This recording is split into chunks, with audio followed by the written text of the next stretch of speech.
Landed property design secrets that seriously raise capital value, formerly kept secrets unless you were the client.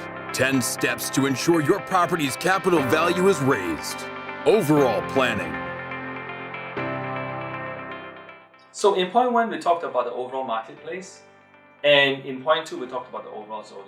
Now in point 3, we're going to actually drill down exactly how you're going to add value into your house. And we're going to talk about overall planning of your house plot with your house structure inside. So when we look at a house plot, depending on what you've acquired, that will determine what you can make out of the potential of the site. So it's important to know the configuration, the size, the shape, and to take advantage of it. It doesn't mean, like I mentioned in point 2, that you need to build all the way to the side setback and have a super big house. But what you need to do is to design for everything up front. So for example, if you have a bungalow plot and you're going to put in there about 10,000 square feet and you have some open areas and some closed areas, meaning to say you have some semi-open, some semi-closed places, you want to make sure that they are all complementary right from day one, and you may only want to build one phase of the house and then leave the next phase to be built later on. So take advantage of the site right from day one, plan for it, but not necessarily build for it. So the second point is that when you choose a house plot, or if you have already a house plot by the time you're watching this video, try to maximize your frontage, because frontage, when it's seen to be wide, is a good selling point. Yeah. Prospective buyers love to see a house with a wide frontage, especially if it's a wide frontage facing an access road, or it's a wide frontage facing a beautiful view like the mountains, the forests, the lakes, the rivers. Anything that adds value to the house in terms of views and access to it, a wide frontage facing that is a good thing. So you want to be able to make sure that the house configuration is designed in a way that when a person approaches it for the first time he sees it, you see a wide frontage. That's the reason why you see some of the French chateaus and the classical buildings, they always create a wonderful driveway, even though they have a huge piece of land, a wonderful driveway that brings you on a journey and experience, and finally seeing a wide frontage with a nice portico in front of it where your car can drive to and drop the passenger down. So those same classical principles, we want to incorporate them into modern planning as well. So now the next thing is important is, now what if you have some weaknesses in the site? Like for example, you have a neighbor. Let's come back to the point where you're in Singapore, right? Where you might have a semi-detached house or a bungalow. Now, next to you, there'll be a neighbor. Now, what happens if your neighbor has a land plot that's on a higher level than you? And in our perception, irregardless of the culture, we typically feel a bit diminutive, right?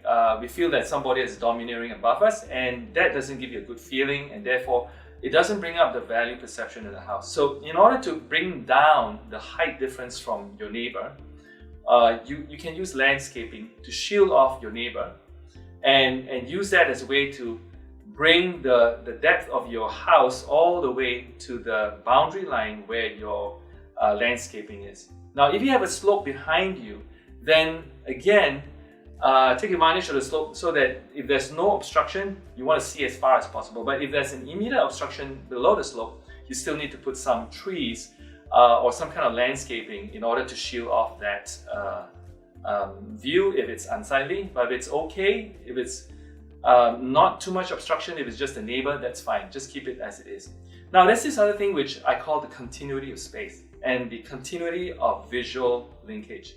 Now, have you been into a development? For example, have you been into a Balinese villa, whereby the Balinese villa is right in the middle of a compound which is walled? You notice that in the Balinese villa, it's completely almost wallless except for the bathroom, right? The bedroom links to the kitchen, or rather the bedroom links to the dining to the kitchen, and then the bedroom links to the bathroom. The bathroom may even be open to the sky, all within just a wall compound, but no distinguishing wall between them. So now, this is a kind of visual trickery that allows you to expand your space. So as far as possible, try to expand your internal space by having less walls, especially when they're living in family spaces. So living, family, dining, they should all be continuous. I'm going to talk a lot more about this as we go down further.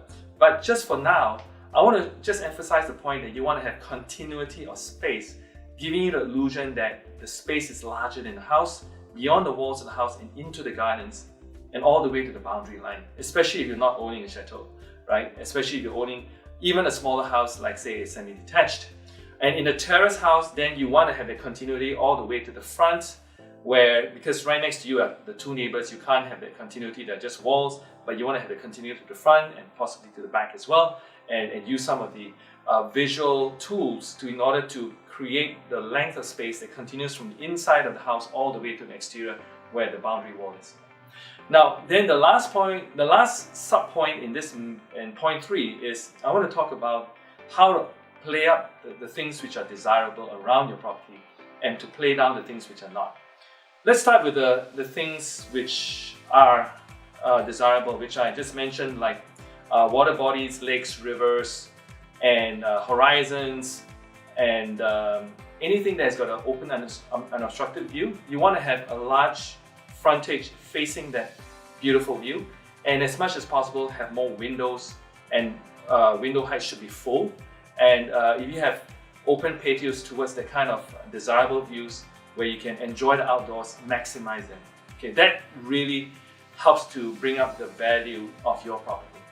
Now, reversely, on the other side is where you have views which are not desirable. For example, you might have an overhead cable above the horizon, or you may have an installation that's on the ground, that's maybe a old factory that might be facing you. You gotta play it down, right? So how do you do that? Again, landscaping is a very good tool, and there might be other ways like sunshades. For example, if you're sitting indoors and you're using sunshades to prevent the heat from the sunlight from coming in, but you want indirect light to come into the house instead, that same sunshade will be able to shield off the overhead cable that's above you. Now, what about an installation like a factory right in front of you?